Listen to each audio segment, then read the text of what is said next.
Komisi Pemberantasan Korupsi menyita uang tunai senilai Rp231 juta dari operasi tangkap tangan di Kabupaten Mandailing Natal terkait dugaan pengaturan sejumlah proyek jalan di Provinsi Sumatera Utara. Komisi Pemberantasan Korupsi membuka peluang memanggil Gubernur Sumatera Utara, Bobi Nasution, untuk diperiksa.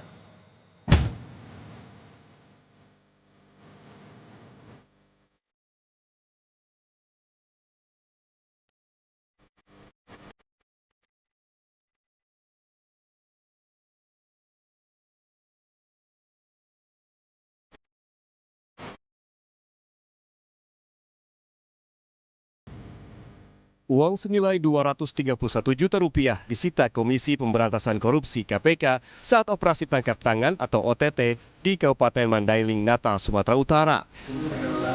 Uang yang disita diduga sebagai bagian dari komitmen fee atau biaya untuk pengaturan sejumlah proyek jalan di Provinsi Sumatera Utara senilai Rp231,8 miliar. Pelaksana tugas Deputi Penindakan dan Eksekusi KPK Asep Guntur Rahayu bilang, uang senilai Rp231 juta disita dari rumah dirut PT DNG Akhirun, yaitu KIR. Bukan hanya itu, hasil operasi tangkap tangan di Kabupaten Mandailing Natal, Sumatera Utara, KPK menetapkan 5 orang sebagai tersangka. Salah satu tersangka merupakan Kepala Dinas PUPR Provinsi Sumatera Utara. Kelima tersangka dihadirkan saat jumpa pers di gedung KPK Jakarta.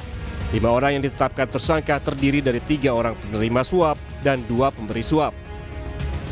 Salah satu pejabat yang ditetapkan sebagai tersangka dugaan korupsi proyek infrastruktur jalan di Provinsi Sumatera Utara adalah Kepala Dinas PUPR Sumut, Topan Obaja Putra Ginting. Sebelum menjabat Kepala Dinas PUPR Sumut, Topan Ginting pernah menduduki berbagai jabatan di Kota Medan saat dipimpin Wali Kota Bobi Nasution. Topan pernah menjadi pejabat Sekda Kota Medan. Ia juga pernah menduduki jabatan Kadis PU Kota Medan dan pernah menjadi Camat Medan Tuntungan.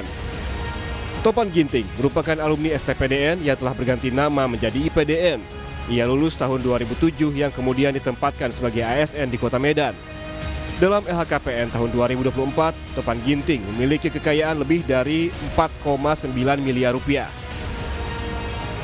Kepala Dinas PUPR Sumatera Utara yang ditetapkan KPK, Topan Ginting, banyak disebut-sebut sebagai orang dekatnya Bobi Nasution.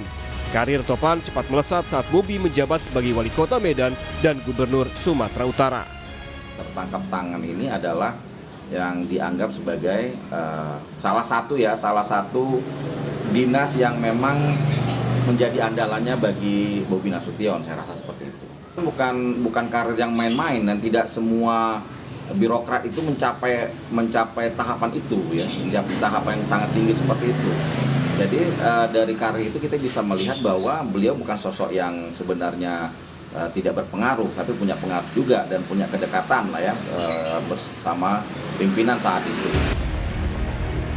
Komisi Pemberantasan Korupsi pun membuka peluang memanggil Gubernur Sumatera Utara Bobi Nasution untuk diperiksa terkait dugaan korupsi proyek pembangunan jalan di Provinsi Sumatera Utara. Direktur Penyidikan KPK Asep Guntur Rahayu bilang masih berkoordinasi dengan PPATK soal aliran dana korupsi. Menurut Asep, Gubernur sebagai atasan bisa saja dimintai keterangan terkait proyek pembangunan yang diduga dikorupsi tersebut. Tentu akan panggil, akan kita minta keterangan. Nah, apa dan bagaimana sehingga uang itu bisa sampai kepada yang bersangkutan. Gitu. Jadi tidak ada dalam hal ini yang akan kita kecualikan. Kalau memang bergerak ke salah seorang, misalkan ke ke kepala dinas yang lain atau ke Pak Gubernurnya, ya kita akan minta keterangan, kita akan panggil dan kita minta keterangan. Ditunggu saja ya. Terkait operasi tangkap tangan di Mandailing Natal, Menteri Pekerjaan Umum Dodi Hanggodo menyerahkan semua proses hukum dugaan korupsi proyek jalan di Sumut ke KPK.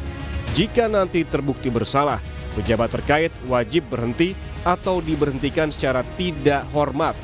Dodi menegaskan akan bekerja sama dengan KPK dan tidak akan melindungi jajarannya yang terlibat dalam kasus korupsi. Dodi sempat menyinggung arahan dari Presiden Prabowo yang memintanya untuk membenahi jajaran Kementerian PU dan menyingkirkan pejabat yang tidak bersih tanpa pandang bulu. Pesan Pak Prabowo kepada kita semua, dari hari pertama saya menjabat di kementerian ini. Saya kutip bahasa beliau, Pak, supaya saya tidak salah. Segera benahi dirimu, segera bersihkan dirimu, karena yang tidak bersih akan disingkirkan tanpa pandang bulu. Semua penyelewengan wajib berhenti atau yang bersangkutan diberhentikan dengan tidak hormat. Di tengah sengkarut kasus pengaturan sejumlah proyek jalan di Provinsi Sumatera Utara senilai ratusan miliar rupiah, banyak ruas jalan dan jembatan di Mandailing Natal yang jauh dari kata layak. Salah satunya infrastruktur jalan dan jembatan di Kelurahan Tanah Bato, Mandailing Natal. Jalan dan jembatan Aik Inumon di Kelurahan Tanobato ini dalam kondisi rusak parah. Selain aspal jalan yang berlubang, jembatan ini juga tidak ada pembatas, sehingga bisa membahayakan warga yang melintas. Tim Liputan, Kompas TV.